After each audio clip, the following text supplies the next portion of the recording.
Welcome to Pulsenmore ES Clinician Onboarding Training Series. This is a 4-part training tutorial. In this first training session, we will focus on the administrative essentials of the Pulsenmore system. In this tutorial, we will cover the following topics: logging into the clinician dashboard, setting up two-factor authentication, also known as 2FA, a broad overview of the dashboard, and we will end the session by demonstrating how to generate a key. Logging in. Go to the Pulsenmore dashboard using the link provided by your account manager. The link will look similar to the one you see on the screen. You will be required to enter the initial username and password received by email. Then click Sign In. After the initial login, you will need to change your initial password. Don't forget to write down your password in a secure place so you can access it in your next login.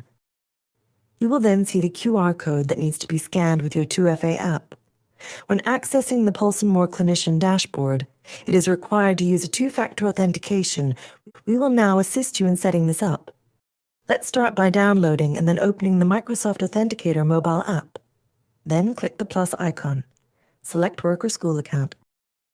Then select Scan QR Code, then allow the authenticator to access the camera. Now you can scan the QR code displayed on your screen. After completing these steps, the clinician dashboard will automatically open up on your computer screen. Now that you've set up your Pulsenmore account, we can proceed onto the clinician dashboard. Please note, this tutorial will only give you a brief overview on the different aspects of the dashboard. To go into deeper details, we recommend you visit the Clinician Guide user manual. Before creating your first scan approval, let's take a quick tour of the dashboard. Next to the Pulsenmore Clinician icon, you'll find a collapsible menu bar. Clicking it will open the left side navigation menu. Starting at the top, the home icon takes you to the Pulsenmore Scans interface. On the top banner, you'll see a search bar, which allows you to quickly look up patients. Next to it, there's a time frame drop-down menu where you can filter results by different ranges from the last 2 hours up to the last 30 days. You can further refine what you see using the procedure status filters. These allow you to focus on scans that are in progress, in review, or those requiring your attention. Let's return to the left side menu. The next tab is the Key Manager. Here, you can view all the keys you've generated, as well as create new ones. Below that is the waiting room.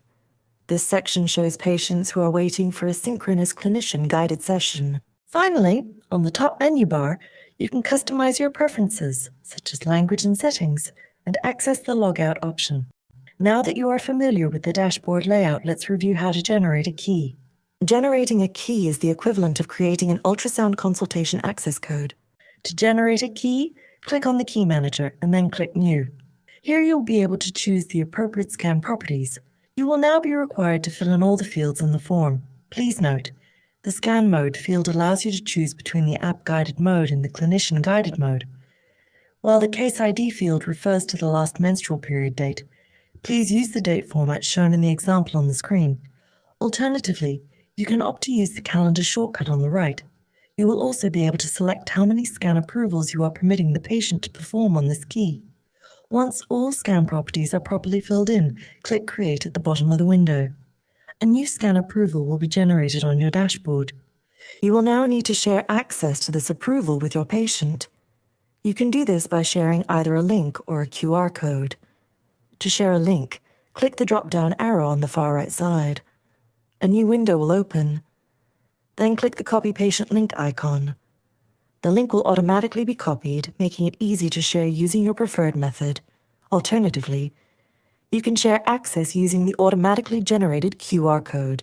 This QR code can be seen on the left side of the approval you have just generated. Simply hover over the QR code to display it. This concludes part 1 of the Pulsenmore Clinician Onboarding on Administrative Essentials.